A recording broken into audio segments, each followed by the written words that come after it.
સુરત મહાનગરપાલિકાના હદ વિસ્તારમાં બિલ્ડરો અને અધિકારીઓના મેળા પીપળામાં બનેલી મિલકતોને દેખાડા ખાતર જ મારવામાં આવેલા સીલની પ્રક્રિયામાં જવાબદાર અધિકારીઓ ભલામણકર્તાઓ વિરુદ્ધ કાયદેસરની કાર્યવાહી હાથ ધરવા તેમજ ફાયર એનઓસી અને બીયુસીની પ્રક્રિયા ઝડપથી પૂર્ણ કરવા બંને વિભાગની કામગીરી 24/7 ધોરણે શરૂ કરાવી શહેરના ભાંગી પડેલા ધંધા રોજગારને વેગવંતુ બનાવવા જરૂરી ગાઈડલાઇન્સ બહાર પાડવા રજૂઆત કરાઈ છે.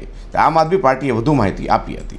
સુરત મહાનગરપાલિકાના વિરોધ પક્ષના નેતા પાયલ સાકરિયાના નેજા હેઠળ યોજેલી પત્રકાર પરિષદમાં વહીવટી તંત્રના વડા, મ્યુનિસિપલ કમિશનર, મેયર, સ્થાયી સમિતિના અધ્યક્ષને લેખિત પત્ર થકી જણાવ્યું હતું કે સુરત મહાનગરપાલિકા સહિત સમગ્ર ગુજરાત રાજ્યમાં ગત 3 દાયકાથી પણ વધુ સમયથી ભાજપનું શાસન ચાલી રહ્યું છે, જેમાં વહાલા દવલાની નીતિ તેમજ ભ્રષ્ટાચારના ભરડામાં વહીવટી તંત્ર ખાડે ગયું છે. પરિણામે અવારનવાર વિવિધ શહેરોમાં ભ્રષ્ટાચારના અજગરી ભરડામાં નિર્દોષ બાળકો, યુવાઓ, મહિલાઓ તેમજ વરિષ્ઠ નાગરિકોના મૃત્યુની દુઃખદ ઘટનાઓ બનેલ છે. તેમજ તે ઘટનાઓ પછી માત્ર દેખાડા પૂરતી કાર્યવાહી કરાતી હોવાથી ભૂતકાળમાં આવી ઘટનાઓની વણઝાર ચાલતી રહે છે અને નિષ્ઠુર અને ભ્રષ્ટ શાસનમાં નિર્દોષ લોકો દુર્ઘટનાનો ભોગ બનતા રહે છે.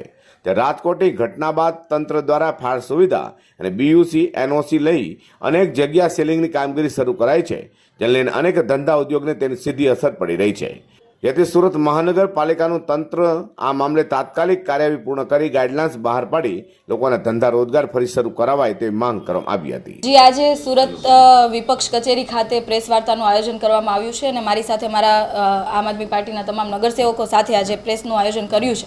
આજની આ પ્રેસ વાર્તાનું આયોજન એટલા માટે કર્યું છે કે સુરત મહાનગરપાલિકા દ્વારા જે સીલ મારવાની પ્રક્રિયા ચાલી રહી છે, દિવસ રાત આડેધડ જે સીલ મારી રહ્યા છે, અમે એનો વિરોધ નથી કરતા, પરંતુ માત્ર ને માત્ર નાના લોકોને ત્યાં સીલ લાગે છે, નાના જે બોલી નથી શકતા એમને ત્યાં સીલ લાગે છે અને આના થકી આર્થિક વ્યવસ્થા ઘણી બધી જોખમાય છે.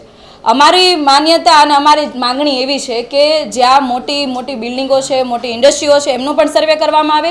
સુરતની તમામ ટોટલ મિલકતોનો સર્વે થાય, તમામ મિલકતો કયા આધાર પર એને બીયુસી આપી છે એ તપાસ થાય અને જ્યાં જ્યાં ફાયર એનઓસી નથી તે તમામ મિલકતો સીલ લાગવી જોઈએ. ઇન્ડસ્ટ્રી હોય કે નાની મિલકત હોય, તમામ જગ્યાએ સીલ લાગવી જોઈએ. નિયમો બધા માટે સરખા હોવા જોઈએ અને અત્યાર સુધી જો આ સીલ નથી માર્યા, અત્યારે આપણે 3,000, 4,000 સીલ મારવા પડતા હોય, આનો મતલબ એવો કે અત્યાર સુધી અધિકારીઓ ઊંઘતા હતા, એમને કોઈ લોકોની કે કોઈ લોકોના જીવની કોઈ પડી નહોતી.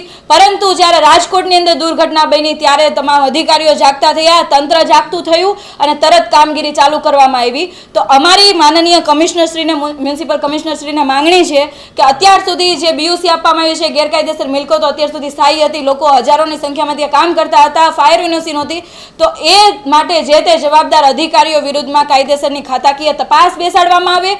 ખાતાકીય તપાસ બેસાડ્યા બાદ એમના ઉપર ફરિયાદ પણ નોંધાવવામાં આવે. સાથે સાથે જે કોઈ નેતાની ભલામણ હોય એ નેતા વિરુદ્ધમાં પણ ફરિયાદ દાખલ કરવામાં આવે, જેથી આવનારા સમયની અંદર આવી કોઈ દુર્ઘટના ના બને ને નિર્દોષ લોકોનો જીવ એમાં ના જાય.